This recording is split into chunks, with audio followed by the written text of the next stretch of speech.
Namo Tacaya ya Namo Ayachana Sakara Elochana Loharachaya Tatataya Alahate Sanya Sambukaya Namo Sawatatate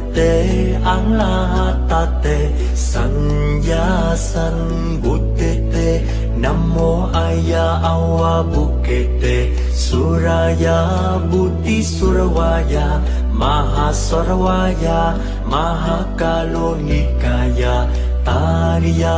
Ta Om Taratada Chidi Chidi Churu Churu Iti Kwe Iti Chare Chare Buddha Chare Buddha Chare Kusume